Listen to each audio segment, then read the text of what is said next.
These are the final words from a lone apocalyptist. No need to heed the words as the events have already taken place. These words are to explain to you, and all that may hear them, about how the current events came to be.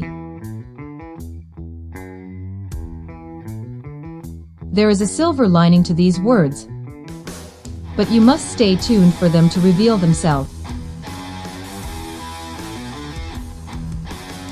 A word from the Apocalyptist.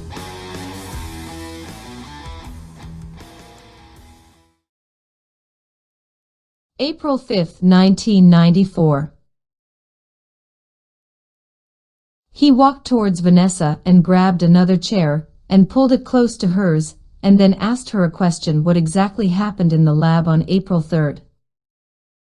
She said, "What do you mean, the hazmat spill?" So she went on explaining everything that happened, starting at where she tripped and bumped into the table, knocking things over, and apologized and said it wouldn't happen again. He spoke up and asked, "No, I am, meaning what did you do to Fred?" She replied, "Nothing." "Why? What happened to Fred?" Trying to act innocent.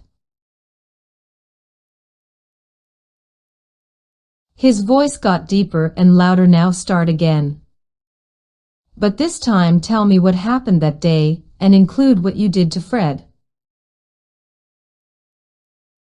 She repeated her story again, leaving out anything to do with Fred, since she was already warned not to play with the animals. She was fearful of losing her job.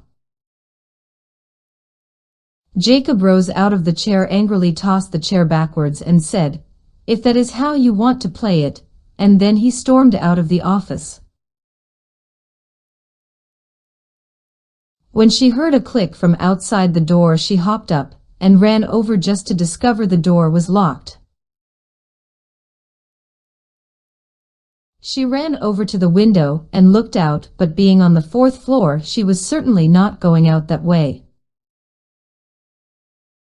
She looked around and could see a lot of people down in the parking lot, so she banged on the window, but couldn't grab anybody's attention. Then she remembered her phone and started scouring the office to look for her purse.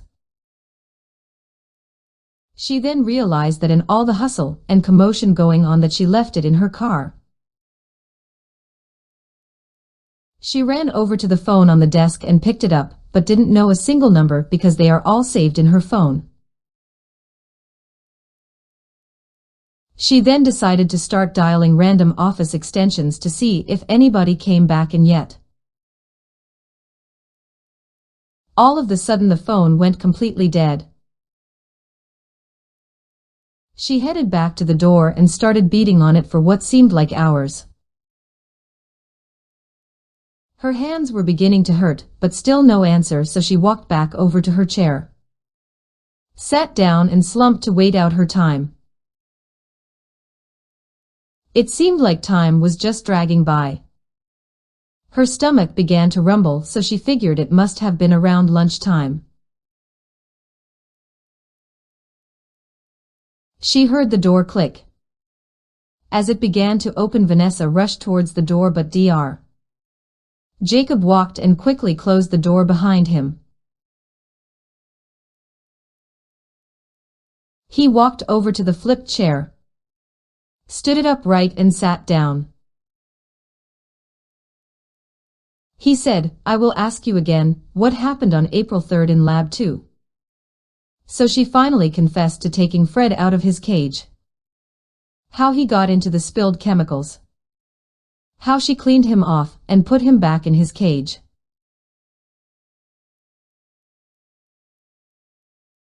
She then asked what has happened to Fred. His only answer was, "That's need to know.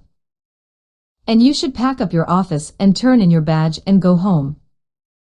The doctor called for an escort to escort her to her desk and out of the building. As she walked to her office, she glanced in the windows of Lab 2, trying to catch the one last look at Fred. When she looked in the windows, everything was gone.